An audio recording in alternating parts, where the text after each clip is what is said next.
அனைவருக்கும் பிரியவின் அன்பு வணக்கங்கள். இன்னைக்கு முக்கியமான ஒரு ப்ராடக்ட் தான் உங்களோட ஷேர் பண்ணிக்கலாம் அப்படின்னா, இது வந்து டஸ்டர் மாப். இது இந்த மாதிரி ஸ்கேல் மாரி இருக்கு. மேல ஒரு மைக்ரோ ஃபைபர் கிளாத் கொடுத்துருக்காங்க. டஸ்ட் ஆனதுக்கு அப்புறம் அது வாஷ் பண்ணி ட்ரை பண்ணி திருப்பி நம்மள போட்டுக்கலாம். ராடு வந்து இதுல ஃபிக்ஸ் பண்றேன். இதை எக்ஸ்டெண்ட் பண்ணிக்கலாம் அந்த ராடை. முக்கியமா இந்த ப்ராடக்ட் வந்து பாத்தீங்கன்னா, அந்த சோஃபாக்கு அடியில, பெட்டுக்கு அடியில, ஃப்ரிட்ஜுக்கு அடியில அதெல்லாம் வந்து டஸ்ட் ஃபார்ம் ஆச்சுன்னா அதை கிளீன் பண்றதுங்கிறது ரொம்ப ரொம்ப கஷ்டமான வேலை. அதுக்காக தான் மெயினா நான் அது வாங்கினேன்.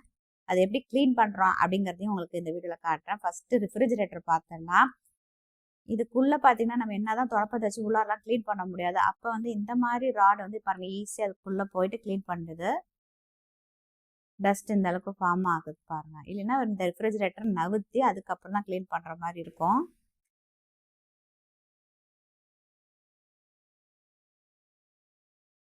இது மட்டும் இல்லாம பாத்தீங்கன்னா, இந்த மாதிரி டேபிளுக்கு அடியில இருக்கிறது, சோஃபா செட்டுக்கு அடியில இருக்கும்போது கிளீன் பண்றதுங்கிறது கொஞ்சம் கஷ்டம் தான். அங்கேயும் அழகா ஃபிளெக்சிபிளா இருக்கிறதுனால சூப்பரா அதுவும் கிளீன் பண்ண. ஏதாவது ஒரு பொருள் கீழே விழுந்தா கூட அழகா இதை வச்சு நம்ம தேடி கண்டுபிடிச்சு எடுத்துக்கலாம் போல் இருக்கு.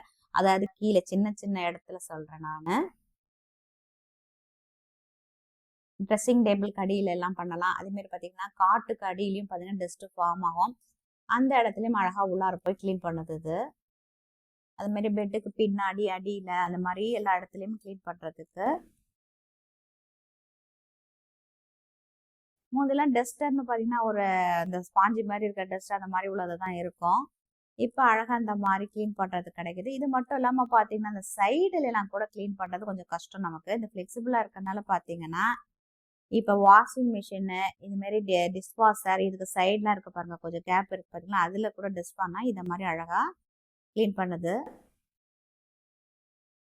உள்ளார வரைக்கும் போறதுக்கு நல்லா அழகா நம்ம எக்ஸ்டெண்ட் பண்ணிக்கலாம். அது இந்த அளவுக்கு அந்த கடைசி வரைக்கும். இது ஒரு யூஸ்ஃபுல்லான ப்ராடக்டா இருக்கும் அப்படின்னு சொல்லிட்டு உங்களோட ஷேர் பண்ண. ஏற்கனவே இந்த சீலிங் ஃபேன்லாம் கிளீன் பண்றது, ஜன்னல் கம்பியெல்லாம் கிளீன் பண்றது இந்த வீடியோ வந்து ஷார்ட்ஸ்ல தான் போட்டிருக்கேன். அது பாருங்க. இந்த மாதிரி ப்ராடக்ட் எல்லாம் பாத்தீங்கன்னா உங்களுக்கு அமேசான்ல கிடைக்குது.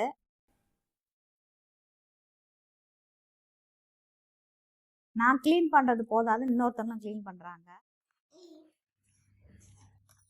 குட்டி கிளீனர் வந்து என்ன பண்றாங்க அப்படின்னா அதெல்லாம் தூக்கிட்டு வந்திருக்காங்க. இங்கதான் வந்து